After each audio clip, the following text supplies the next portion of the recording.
Okay, you guys, what is up? The King of Lightning is here today to do One Piece Chapter 719 review. Chinjao. Chinjao. Hiya! Yo, listen, man.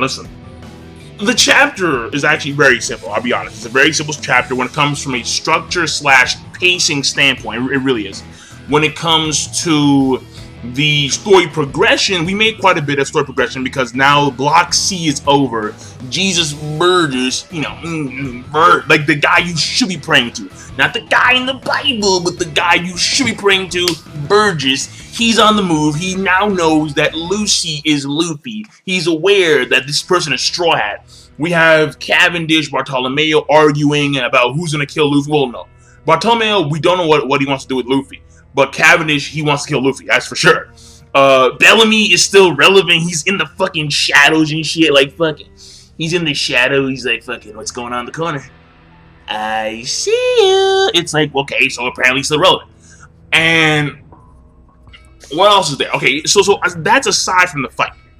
But the chapter, again, is actually very simple, very straightforward. So this review should, keyword, should be relatively quick by my standards.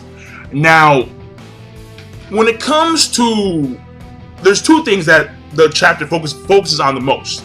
The fight itself between Luffy and Chinjao and the flashback. It is the continuation and the conclusion of the fight between Don Chinjao and Luffy. Now, let me just say this, because I did a live stream yesterday, and in that live stream, someone told me that in this week's chapter One Piece, you got what you wanted, and I did. I wanted to see the flashback between Don Chinjao and Garp. We saw it. I wanted to see the continuation, or I wanted Oda to focus on one of the main fights that was going on right now, and he did. But here's my problem. Like, this chapter in of itself, I do like the fact that Oda gave me what I want. I mean, it's almost as if like Oda was like watching my shit. He watched my video. He was taking down notes, and he was like, you know what, man? I gotcha. Don't worry about it. I gotcha. But the problem is that the fact remains that we did not see a full-on, full-scale battle like I was hoping for. Because I said before and I say it again, I really believe that Chinjao was the guy who had enough power to bring out Luffy's full strength. And we haven't seen what Luffy can do at full power ever since we've gone out of time skip. And the thing about it is that we still haven't seen that. Chinjao was able to make Luffy use a Gomu Gomu no Thor elephant gun, and that's how it ended. And then Chinjao, his own dome head, his own cone head, led to his own demise. But the thing about it was that Luffy, like the way Luffy won, I'll take it. Because had Luffy had knocked out Chinjao with like an elephant gun or an elephant gatling, and then he blew him out of the ring, no. But in this case, Chinjao's own skull pierced the ring. The ring split in half because of the dome head, and therefore he fell in the water.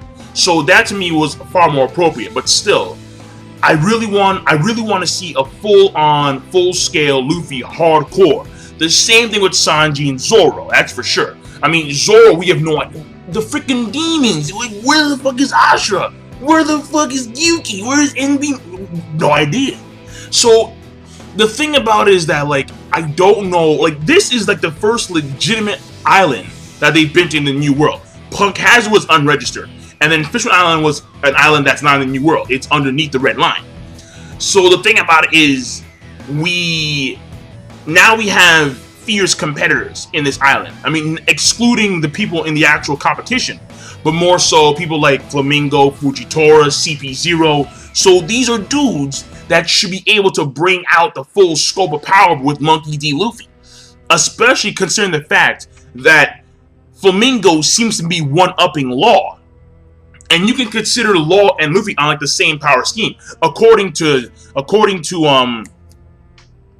Flamingo, he was talking to, like, in the Punk Hazard arc, he talked to Caesar Clown and Monet and says how Luffy may be stronger than Luffy may be and probably is stronger than Law. So if Law is getting his ass beat by Flamingo, then Luffy, even though he should fare better time against Flamingo, it'd still be like a challenge. So I'm hoping to see something from Luffy in this arc, like a full-on scale fight. The same thing with Zoro and Sanji. Maybe not this arc, but I mean, I'm not too sure.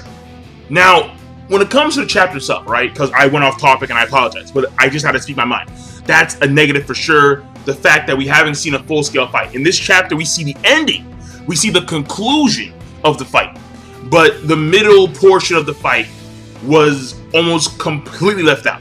And we saw snippets here and there with like small monitors and so on and so forth. So like it was not appeasing at all. Now, aside from that, okay? First things first. Chinjao Garp flashback. The question is the legends. Are the legends true? Here's my take. I don't know. I don't know. And let me tell you why I don't know. When it comes to the drill, I forgot the drill dragon drill nail, something of that nature. I forgot what the attack was called exactly. The thing about it was that, so let's take a look at what he actually destroyed, what he actually cut. First, it's the ice, okay?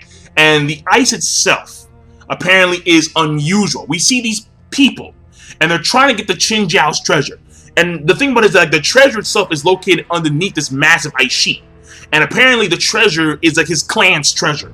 Like it's the treasure that his clan has accumulated over the course of centuries, and he himself has put into that treasure. So it's like the Don Chinjao family. They or the Wano Kuni people, they have accumulated this mass treasure in this frozen continent.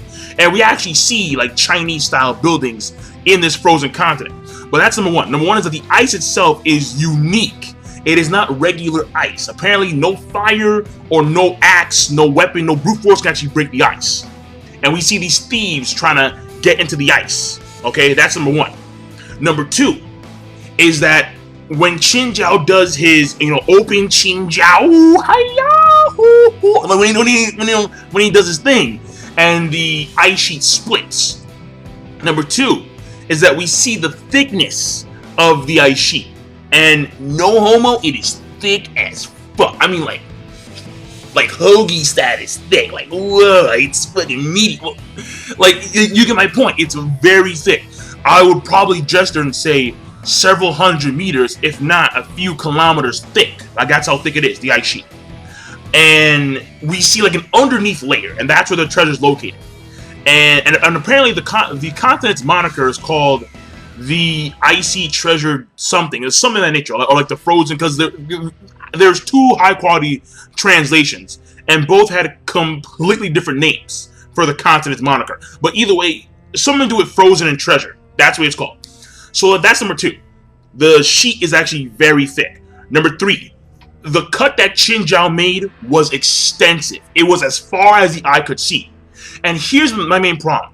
Had Ichiro Oda had given us a bird's eye view like we all wanted, because I wanted to see a bird's eye view, like Mother Hawk shit, like, yeah, okay, like that's what I wanted to see. But we didn't get that. We had a ground view. We didn't see a bird's eye view. We saw a ground view.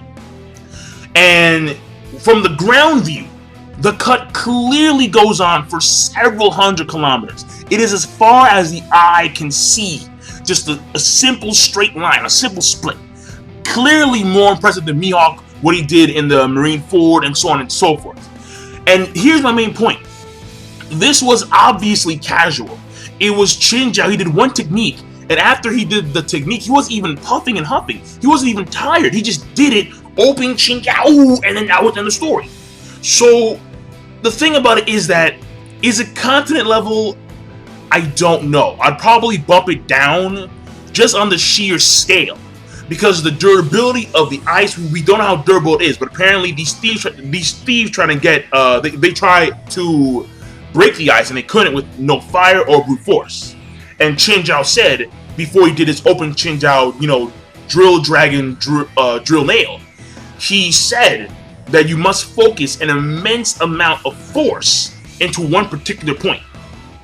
And that's how he did it. So the thing about it is that I'll probably say, from what I can tell, it's easily multi-island, easily country level. And that's, to me, is very obvious. It's very obvious. Casual. That's very obvious to me. Because, again, the durability of the ice, the thickness of the ice sheet itself, and the extensive cut as far as I could see. That's, to me, again, very obvious. And also note how the cut, it appears to go both directions. We saw just the front side. Assuming the same distance for the back side, too, that we didn't see. So, again, the thing about it is that it's a very impressive move. Was it overblown? I don't know. Because Oda didn't give us a good scale of the damage that Chinjao actually produced when he did that, again, the Drill Dragon Drill Nail. Now, other than that, in the flashback, when Chinjao gets his skull, crushed in by Garp, I'm thinking, how the fuck are you alive? Garp literally hockeyed up. He hockeyed up.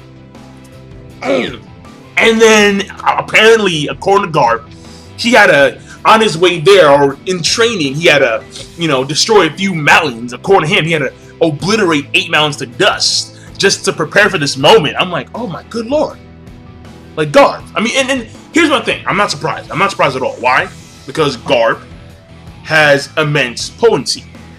And Garp was one of the few guys, Garp was the only Marine, actually, I think, who could tussle with Goldie Roger. I could be wrong about that, but I do believe that Garp was known at one point in time to be the strongest Marine. I'm not too sure, so if you guys know that, let me know in the comment section down below. If in fact Garp was known as the strongest Marine, and if he was the only guy that could, only Marine that could tussle with Goldie Roger, because I think he was the only Marine. Sengoku, because we saw the episode 0 and Sengoku and Garp take on Shiki. I don't know. So that's my thing. My thing about it is that when it comes to the legend itself, I don't know. Me personally, from what I can see, it's less than continent level, but clearly multi-island country. Now, going on to the next thing, alright? The actual fight itself. The fight was, again, so we see the end result of the Red Hawk rifle. And Chinjao gets back up, fucking, he gets back up. And here's my thing. Chinjao starts talking smack. And apparently the only one that he's when it comes to the worst generation, the only one that he is familiar with, the only one that he kind of respects is Blackbeard. Apparently. And when it came to one translation, it made it seem as if he had met Blackbeard. Don't know. And this is the high quality scan. Now, aside from that, he also starts talking shit about Ace, about how apparently with the Marines taking out Ace was a good fucking move, and Luffy, rocket, he's in the fucking sky. So obviously very pissed. Now here's my thing, alright? And I'm very analytical and I'm very specific when it comes to my reviews and my notion of the series and so on and so forth.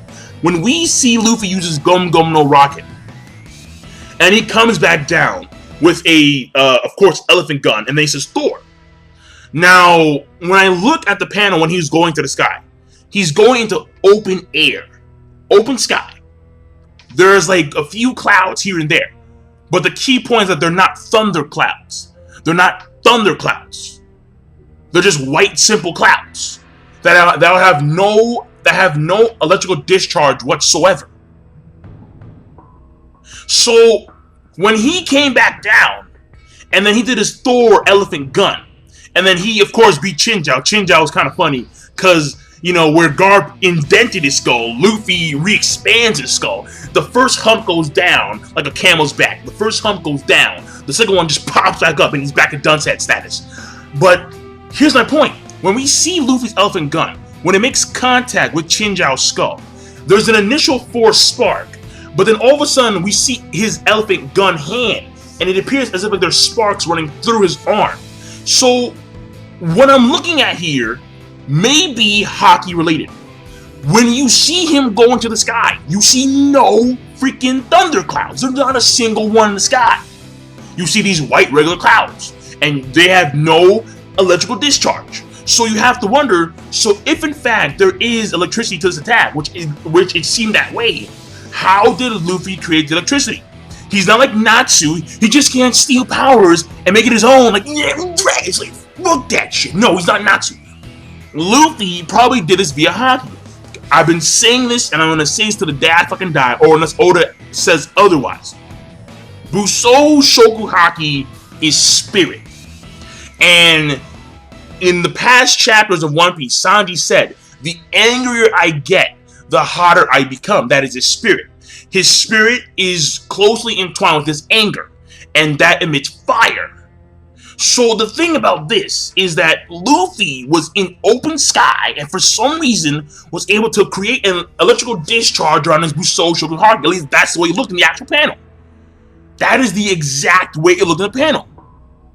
At first, I thought that it was just a shock of the force between Chinjao's head and Luffy's fist, but then we see the other, we see like a small electrical current around Luffy's hand. I mean, around his arm. So I'm thinking that may have been Haki related, but again, I don't know. Like, why would it be that why would Luffy's spirit induce electricity? I have no idea. But see, now I'm starting to question if the Red Hawk is simply put Busou Shoku and Gear second. Like, maybe because when Luffy created the Red Hawk back in Fishman Island, and we see him cock back, and he creates fire somehow underneath 10,000 meters of water pressure as a Devil Fruit user. That could have been Haki. That could have been straight up Haki. I don't know. That's my thing. My thing about it is that at first I thought that the Thor was just called Thor because he went to the clouds and he got some electricity. But then when you look at the panel, the clouds around him are, you know, again, they're white, non-electrically charged clouds. They're not thunder clouds. Furthermore, I thought that the Thor thing was just him going to the sky, like just him coming down with an elephant gun from the sky. Maybe it was called Thor because of that reason alone. But then when you look at the panel and you see the electricity around his arm, I'm thinking, well, Haki? I don't know. Probably, yeah. I'm gonna say probably. That's right, probably. Because Oda has yet to reveal that much about Haki. But this would be, if in fact this is Haki, this would be more evidence to prove my point. That with Busou Shoku Haki, one can create certain things based on their spirit alone. Because will is Hao Shoku, presence is Kenbo Shoku, and spirit is Busou Shoku. So that being said, give me your thoughts on that. Give me your thoughts because I really want to know.